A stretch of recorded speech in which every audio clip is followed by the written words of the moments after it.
Hello and welcome to episode 177 of AvTalk. I am Ian Petchnick, technically on vacation, and here all by myself, as Jason has gone missing. We'll find him by next week and be back with an all-new episode then. But we would be remiss if we didn't at least touch this week on the huge, massive, incredible news that American Airlines has placed a non-refundable deposit for 20 of Boom's supersonic Overture jets. So for comment on that, we now turn to Airline Weekly editor and official AvTalk chief short answer correspondent, Ned Russell. Ned, does this small non-refundable deposit by American Airlines move the needle at all on Boom, given the fact that they do not yet even have an engine for the aircraft? Not even close, Ian. Thanks, Ned. We'll have a bit more to discuss on next week's episode. Back in March, we spoke with Andy Taylor, the Chief Solutions Officer at NATS, the UK's air navigation service provider, to understand the idea of digital towers in air traffic control and how the concept has evolved to be more than just cameras and screens. We'll revisit our conversation with Andy on this week's recap of conversations that we've enjoyed throughout 2022.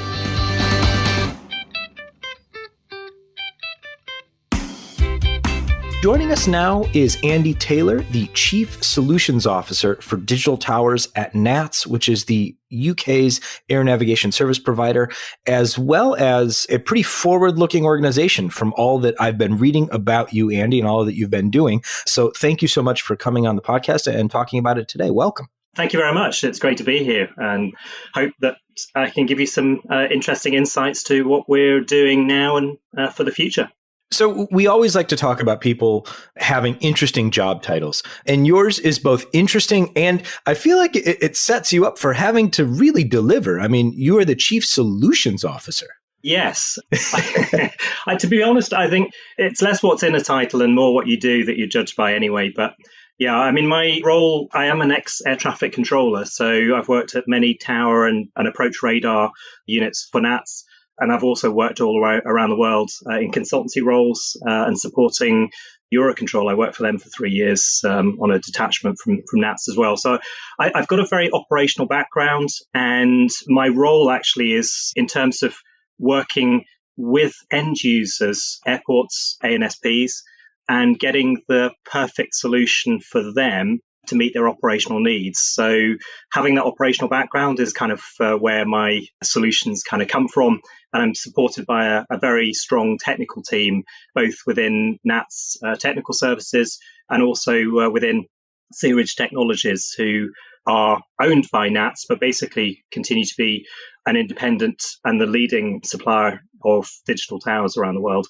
So digital towers, let's talk about what we mean when we say digital tower, because the initial concept of the digital tower and what you're working on now has kind of evolved over time, hasn't it? Yeah, that's true. I think a lot of people, as soon as you talk about digital towers, immediately think about remote towers and small airfields in really remote locations and being able to provide services from sort of centralized locations. And that absolutely is, part of digital towers, but it isn't the be all and end all. For me, a digital tower basically is where we install camera arrays at an airport.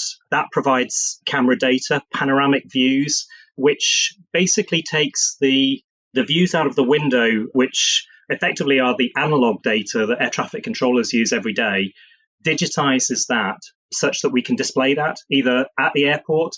We can share it with other stakeholders at the airport, including the airport operations team, airport operations centers, but we can also augment it. So we can add other system data, integrate and display that. And what we've been doing most recently with Searidge has also been adding artificial intelligence.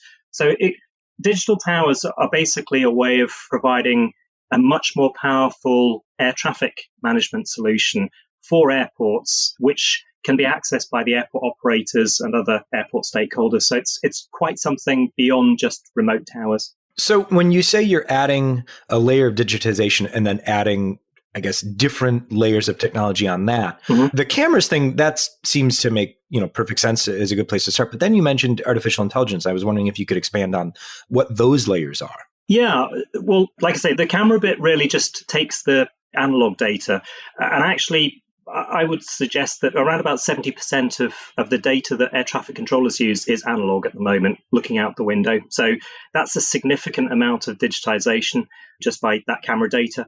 But artificial intelligence, where we train models to use that video image data, and also to use other data sources, be that radar. And recently we've been doing quite a lot of work in the last 2 years during the pandemic of voice recognition, which again may not seem like an unusually new subject, but it certainly is in aviation, and particularly where that voice data is broadcast over the radio from pilots rather than just the air traffic control users speaking to the voice recognition, like sort of Siri or other kind of voice recognition on your phone, for example.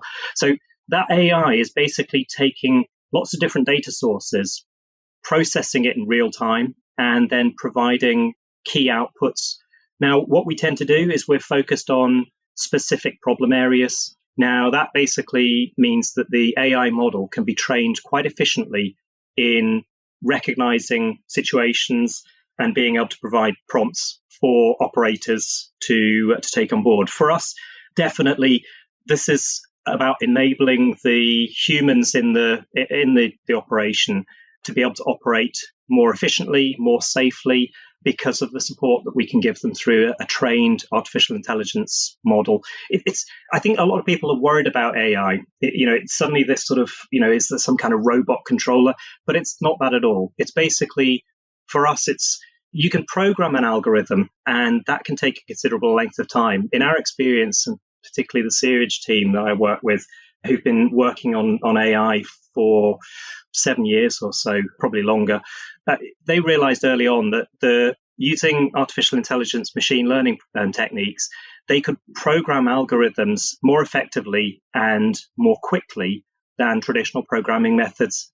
And when we deploy these AI models, as we have done in our Heathrow lab, and we're looking at deployments elsewhere now, those AI models are effectively trained with real data, but we train the model and then deploy it as a closed model. So it's not the kind of AI that continues to learn while it's in situ, but it does mean, like I say, that we can get that programming effectively and rapidly deployed. So that's our approach to AI and digital towers right now. So some of the problems that I'm thinking about as an AI solution being helpful, I'm thinking about, taxiing and being able to make sure that aircraft are well spaced on areas of the airfield that might not be as visible to the tower itself, or things like runway exits and turnoffs where you're dealing with aircraft that are already taxiing and turning off or something like that, making that a little bit, increasing the situational awareness there. Are those the kinds of things, or is this something else entirely? No, that's exactly some of the use cases that we've been focused on. So I think you've actually touched on quite a few there. So digital towers in general, even before you apply AI, can have some benefits in terms of areas that are either difficult to see or completely invisible from a traditional control tower. So you can apply camera arrays to areas, which enables you to effectively look through buildings that are within the line of sight from the tower. But having done that, you've digitized that data. You can now apply AI models to it. So we've looked at and tested AI in terms of looking at the turn process. So when the aircraft is on stand and being serviced, there are key milestones within that, from the baggage being unloaded, reloaded, catering, fueling, all those kind of items, which all have to progress before the aircraft's ready to go again. Those kind of events can be monitored by the artificial intelligence, and that's through the visual camera data and also through other system data that it's receiving, making calls on the basis of looking at all of that data, but actually being able to sort through which is the most appropriate to use right now. So that may well be that the visual overtakes, other maybe manually input data from other sources. But one of the other cases that you spoke about with the runway, we've been testing that at Heathrow. We actually ran a test prior to the pandemic where we were looking at how we could enhance the Heathrow operation. The Heathrow control tower, its physical control tower, is 87 meters tall. That means that the tower is it's the tallest in the United Kingdom. It's one of the tallest towers in Europe, and it goes into cloud, low cloud, before the operation requires us to go to the next stage, low visibility procedures, where you have to protect the ground landing aids, for example. So you're still in normal conditions, but basically the controllers have a restricted view because they're in cloud. This is quite common for a lot of major airports where they cover a large surface area, or they have a tall tower, or both, and Heathrow is both of those things. So in our normal operation day to day, when we have that tower in cloud, we space the arriving aircraft further apart, because what we're using is a procedural control element where the controllers in the tower at Heathrow monitor the aircraft using ground radar. So the actual aircraft object that they are monitoring is a radar return. So that's not as high fidelity as looking at the aircraft out of the window of the tower, because you get a blob on a radar screen. And also, it's only a 1 second update. The radar, updates once every second. So you're looking at a slightly historic picture, lower fidelity than looking out of the window. And so we increase the spacing between the arrivals just to provide us with an additional safety buffer, so that by the time the aircraft can be confirmed as clearing the runway and its safety strip, so that we can allow the next aircraft to land, it takes a little bit longer than it does by looking out the window.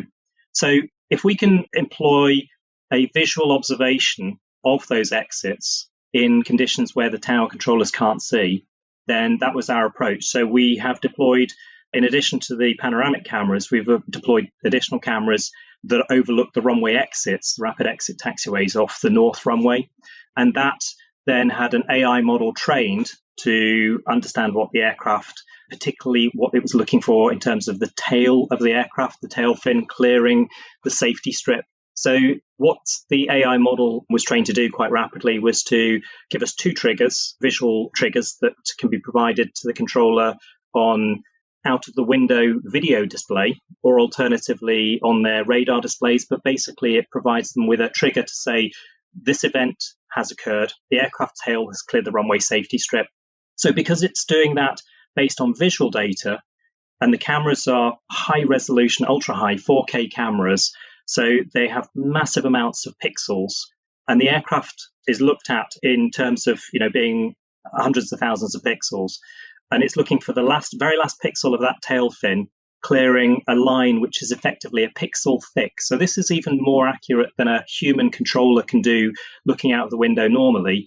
And it triggers an event to say that aircraft has now crossed this line, assuring safety that the next aircraft could land, roll down the runway, and there is no chance of a wingtip to tail collision between those two, which is one of the key tasks that we're supplying.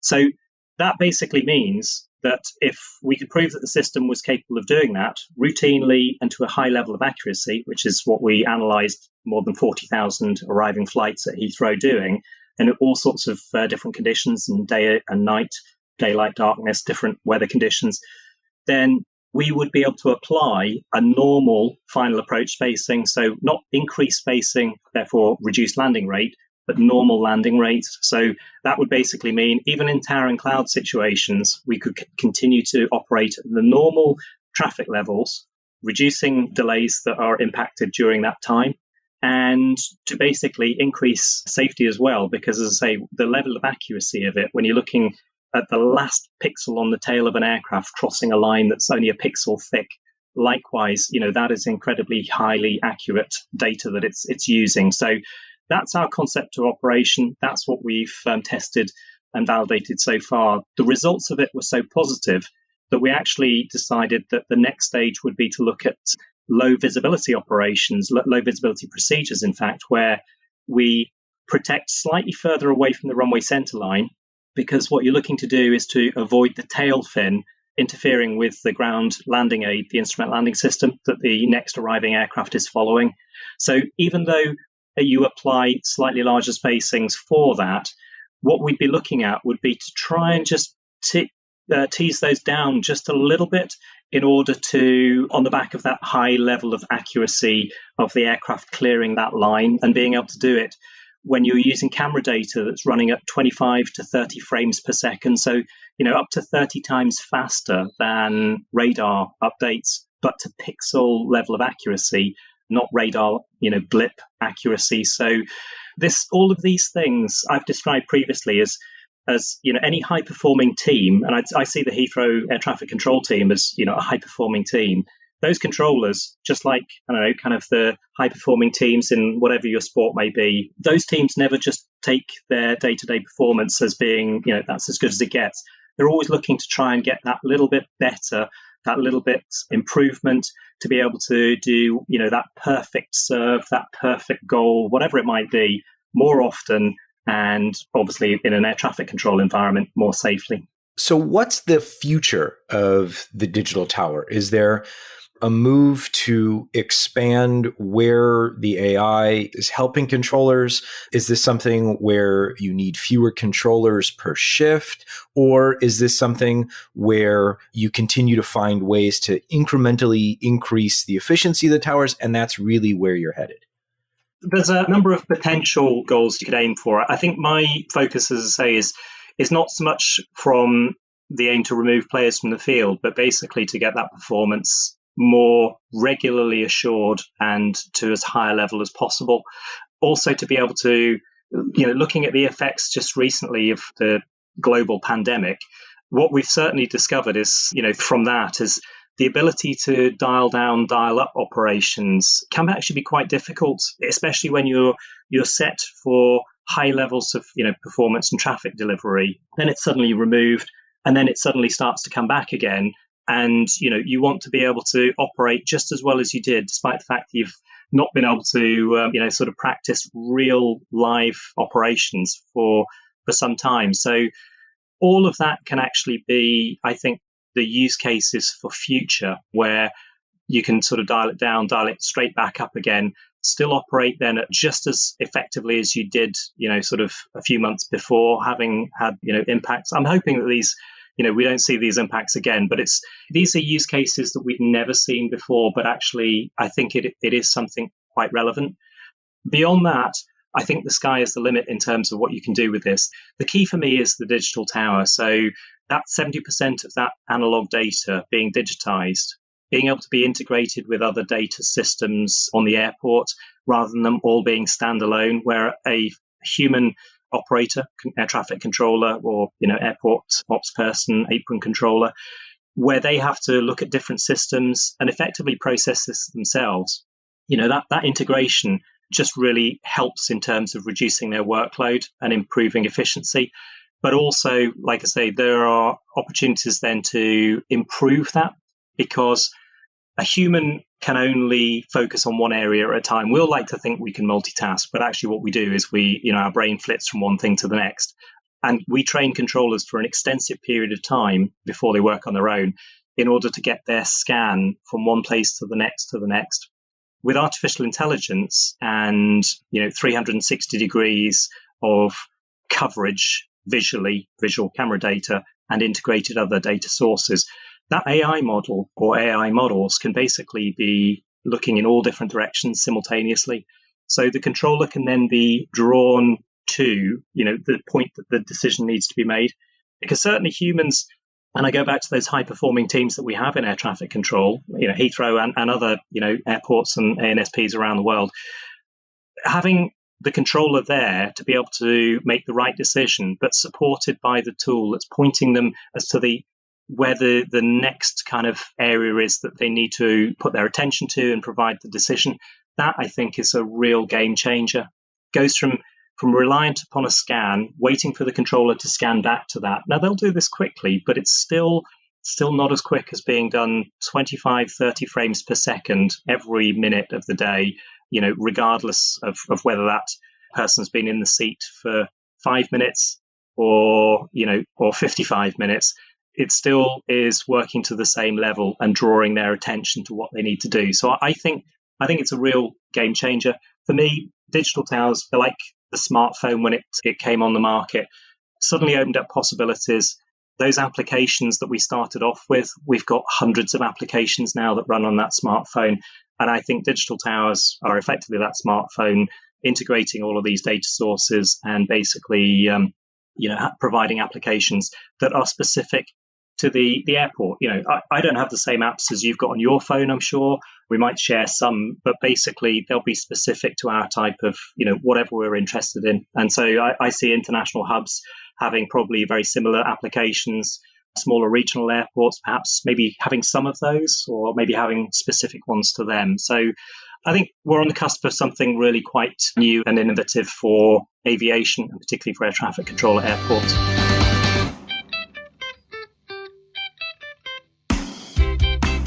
That was Andy Taylor, Chief Solutions Officer at NATS, talking about the concept of digital air traffic control towers and where the concept is going in the years to come. We hope you enjoyed this little recap, and we'll be back next week with an all-new episode.